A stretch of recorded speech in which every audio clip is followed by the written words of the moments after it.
What's going on, everybody? Welcome back to the third episode of Fake D Podcast. We sincerely apologize for the ghetto camera for all of those watching on the YouTube. We had some technical difficulties with somebody not charging the camera. Zach. So, just don't worry about it. We're going to film in the corner this time. Thank you, Colin. Thank you. No, continue. So, for yet another episode, Alex has failed to show up. So, we're going to introduce you to Rocco. Tell us a little about yourself. Well, I'm a Yankee fan. I'm a Sabres fan, sadly, since they're disappointing their fan base. And that's pretty much it. I don't really have a favorite basketball or football team. So I guess that's good. So I'll have an unbiased opinion. Well, that's pretty much it. We are very happy to have you here, Rocco. Yeah, thank you, Rocco, for joining our podcast. Yeah, we appreciate it. So, our first topic of today is sports duos. Who is the greatest duo in the history of sports? NFL, NBA, NHL, MLB? Who is the overall best two dynamic duo in the history of sports? So, Justin, take it away. Who is your... I got a good one. Taking you to the NHL here. Oh, golly. Wayne Gretzky and Mark Messier, the Great One and the Moose. They played 9 seasons together, and they won 4 Stanley Cups, which... Donovan, you have a question already? Who is the second person you named? Can you please explain on who he is? Mark Messier. Yes. He's a legend. He played for the Rangers and the Oilers. You don't know a lot about hockey, but he is one of the all-time greats. He's like third in points and goals. Thank you. They absolutely electrified the league, brought so much popularity to the sport. Gretzky, as you know, he leads in goals and points and assists all time. Pretty much every statistical category. Wayne Gretzky is blowing out everybody out of the water. He has 894 goals to Gordie Howe, who's in second with 801.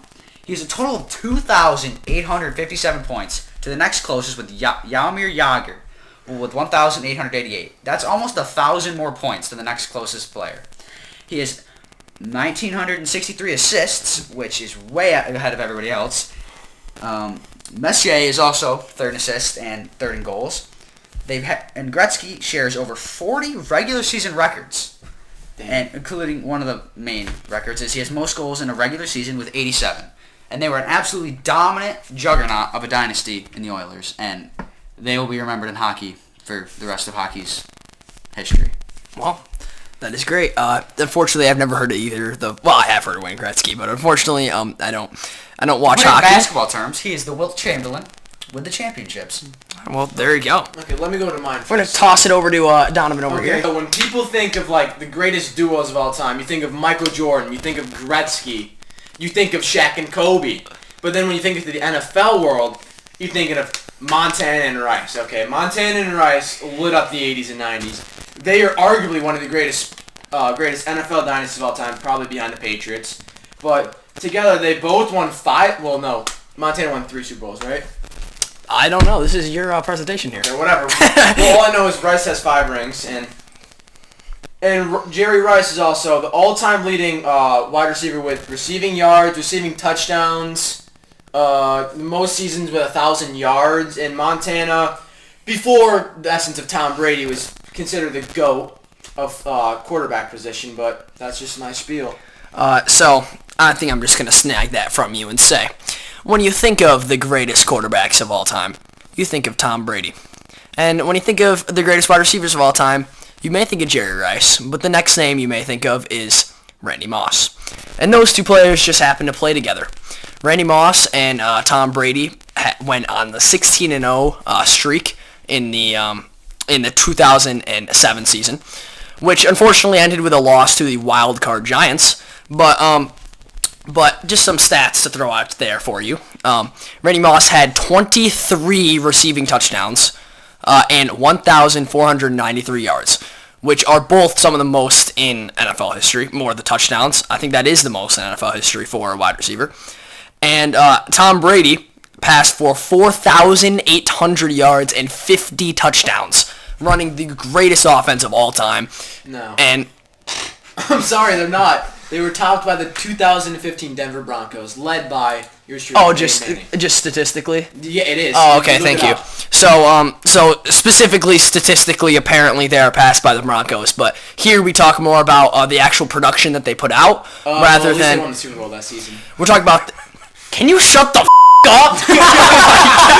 Being a Minnesota fan, I personally put Randy Moss very close behind Jerry Rice. So I would say that they are the greatest duo in the history of sports. And if I got to see them to play in real life, and Randy Moss, one hand on Darrelle Revis, and Randy Moss just being an absolute god, I would be extremely aroused. So toss it to Zach.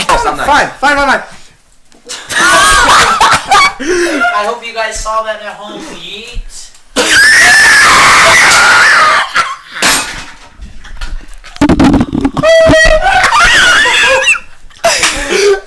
These are all staying in. Oh my god, I'm doing. Shut up, Zach. Rocco, you go. Rocco is gonna take over for Zach while he recovers from his stroke he just had. So go ahead, Rocco. Alright, so I'm gonna do like two duos. They're both gonna be MLB duos. One duo that I think is the better duo, it's just I don't like their team, is the on the Houston Astros, the hitting pitching combo, Verlander and Altuve.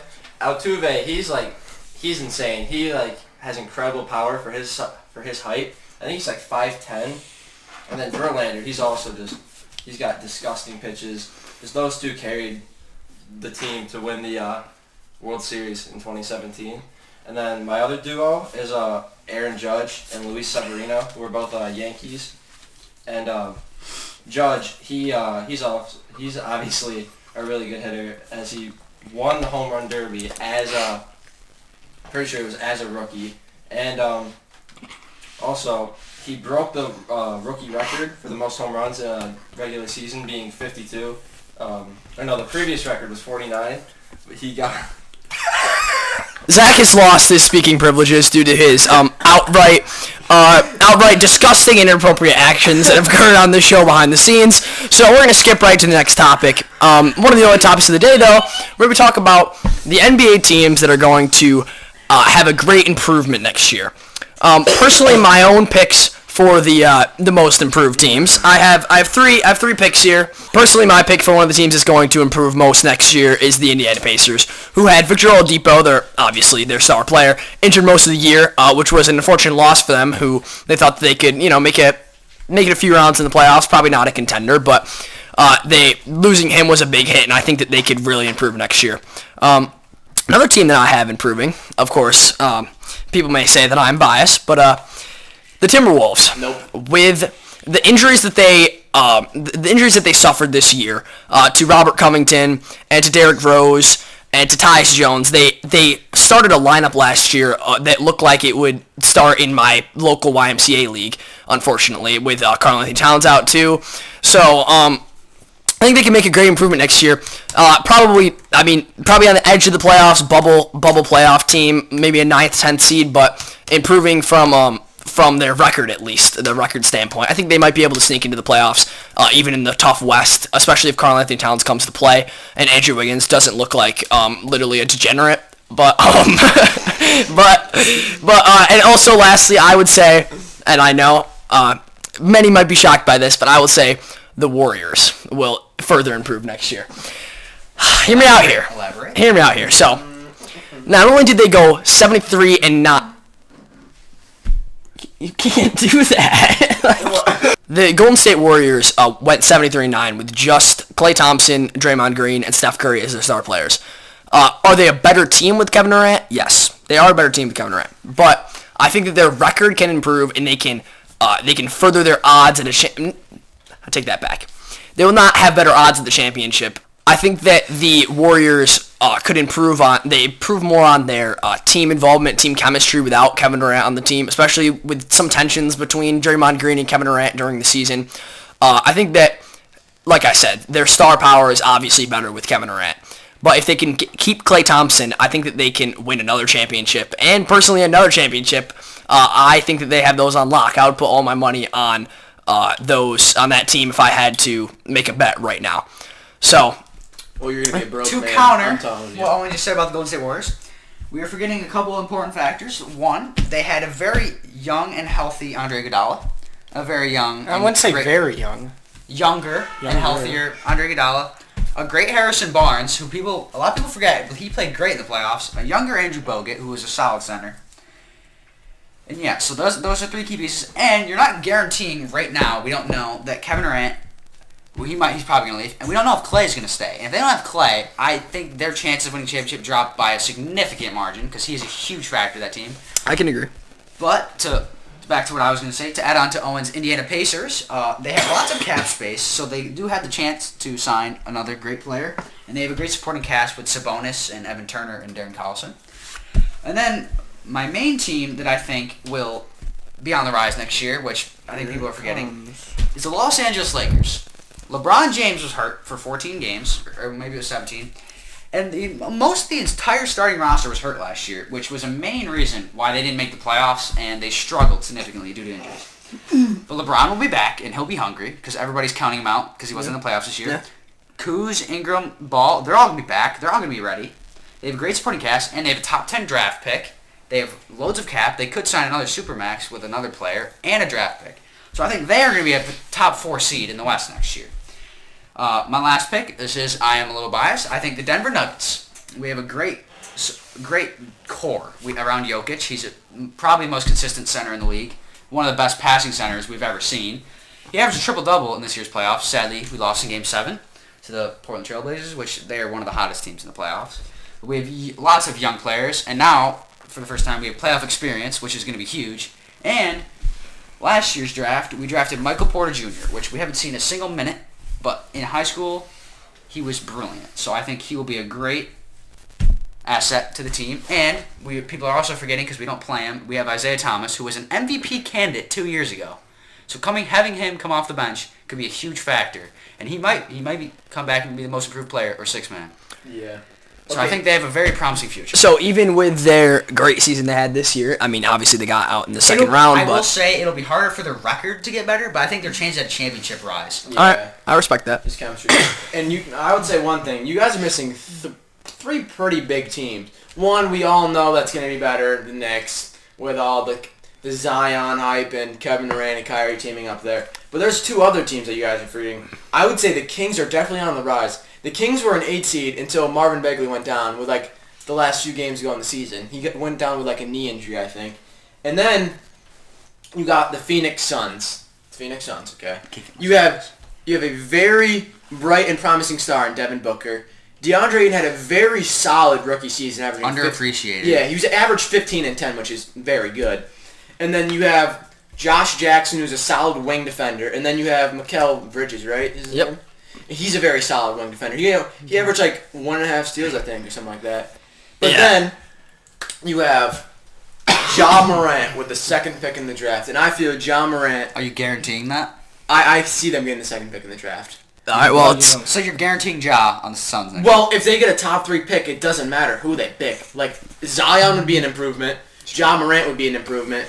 I feel RJ would be an improvement because I feel RJ would complement Devin Booker's game. I mean, we will see by the time this podcast releases. For us tomorrow, the draft lottery's happening at 8:30. But for people watching this, it probably already happened a week ago, most likely. But it will be interesting to see who gets the picks that they get, and I think it really depends on if these teams will improve. I mean, the Knicks, if you think about it, only have a 14% chance of the number 1 pick. I mean, that's Same as two other teams. Yeah, that's Yeah, not it's great. like- They have a 50% chance to land outside of the top 3, I believe. So chances technically are in more towards the favor that they won't get a great pick in the draft. So we'll end up seeing what happens. Great pick, but not a top 3. Yeah, you don't know what's gonna happen. Obviously now it's just all about luck. But I could see a team down in the 10s and 11s and 12s getting a high pick, a top 5 pick, and bumping somebody all the way down to the 7s and 8s. So, yeah. Zach? I think the Wizards will That's a good definitely, one. That's a good one. Yeah. definitely rise. They have a potential star in Bradley Beal. I think he was an all-star. He is an all-star. Well, yes, He's a but star. I don't superstar. think. Yeah, He's I not don't think he's in superstar. his prime yet. And Alright. if Wall can stay healthy and he comes back from his surgery, He has a lot Playing- to prove. I think. yes, but if he comes back, he's fast. Like Yeah. he's Well, he's old though. What is he? Almost 30 now. He's getting up that's there. That's not bad. Curtis 30. But if you think about it though, the amount of injuries he's gone through. Yeah, but Yeah. a lot He of has a chip players. on his shoulder. A lot of Yeah. players enter their prime and in the late 20s. So I could see him. I mean, and they have think a about decent Michael draft Jordan. pick. Michael Jordan won 3 of his 6 rings after what 30 like Well, yeah, last one at did 36. Michael Jordan go through like as many surgeries that he's gone through? No, he didn't. But I'm just saying. I think John Wall isn't done. He's definitely not done. So And they have a decent draft pick this year. Yeah. So Yeah, they'll have a good draft pick. on And another team is the Hawks. yeah, Yeah.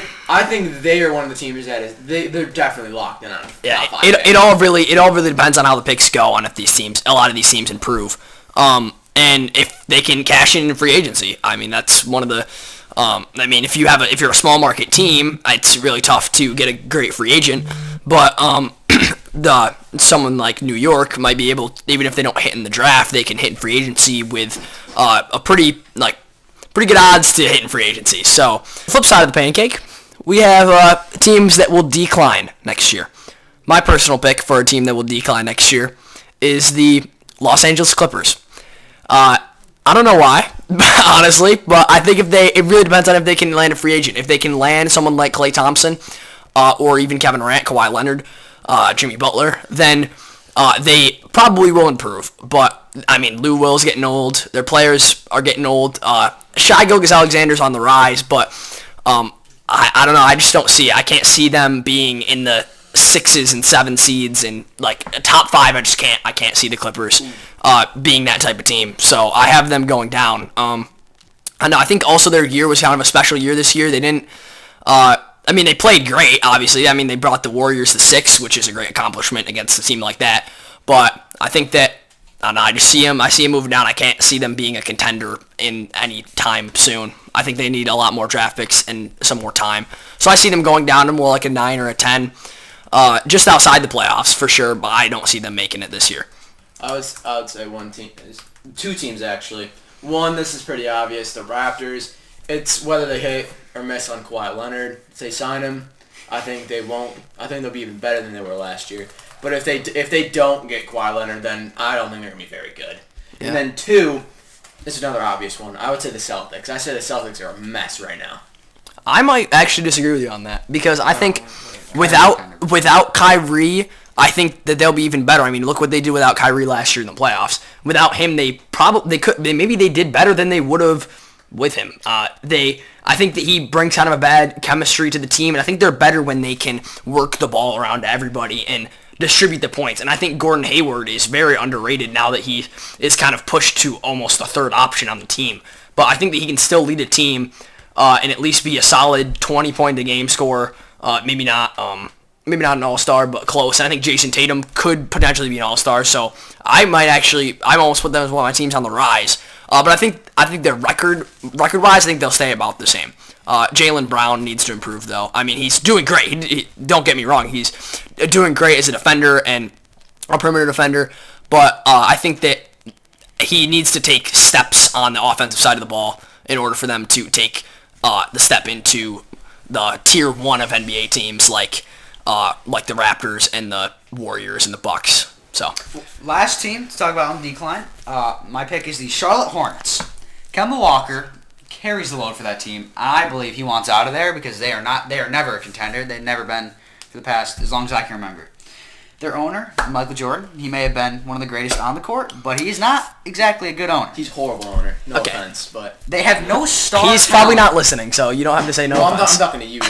They have no star talent outside of Kemba Walker, and he is, I would give it 95% chance he is out of Charlotte. Unless Did they give offer him him like a supermax and he declined? Yeah, something unless like that? unless he somehow has a new revelation of heart, the Charlotte Hornets, they are going to be close to the bottom of the East next year without Kemba Walker. The only way he stays is they offer him 200 plus, Yeah, and and that's not going to happen. Kemba is not a 200 plus player. I'm sorry. So But- that is my pick. For Do you think he's better than Steph? No, Curry? I don't think he's that type of player. But I think that there's times where you need to give a guy more money than he deserves just to keep him on your team.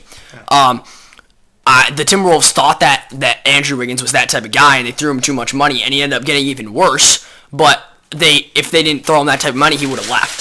So, thank you, Donovan. So I think that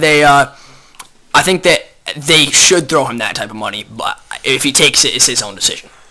I think he should go to a team where I think he needs to be a second option. I don't think. Well, LeBron. Yeah, that's what I'm saying. Like the Lakers would be a good fit for him. Even the Pacers, I think, would be a good fit because you think about you stick him with a very solid defensive team with Oladipo and Turner. I feel that they'll have a very promising future. But it just depends on if he wants to go to does he want to go to a big market team? Does he want to stay in a small market team like Charlotte? But we'll have to see what the future holds. Spotlight. Until next time. Thank you, everybody, for watching. We will see you in the next episode. Everybody have a great day. And tune in for our next episode coming soon. Love you all, and good night.